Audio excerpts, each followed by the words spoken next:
Also breaking at this hour, a judge in Fulton County, Georgia, released the grand jury's final report on former President Trump. And it's clear to me, ladies and gentlemen, this is nothing more than a politically motivated witch hunt.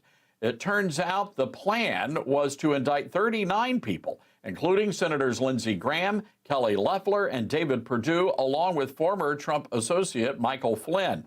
But District Attorney Fani Willis settled on targeting President Trump and 18 others accused in a plot to overturn the 2020 presidential election results.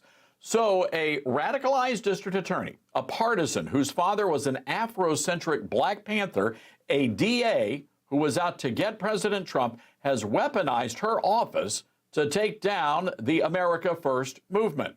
Now, President Trump responding to Truth Social, writing this, quote, "The Georgia grand jury report just been released. It has zero credibility and badly taints Fani Willis and this whole political witch hunt.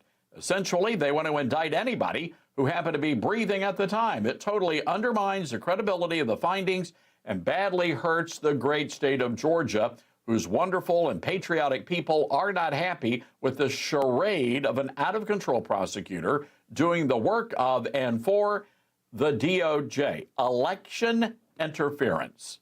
So what's next? Arresting the 74 million Americans who voted for President Trump?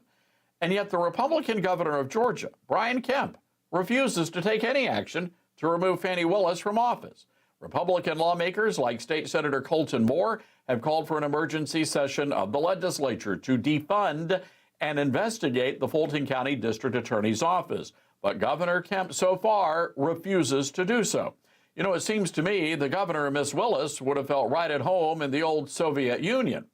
But again, what's happening in Georgia is not about the rule of law. It's about settling old political scores.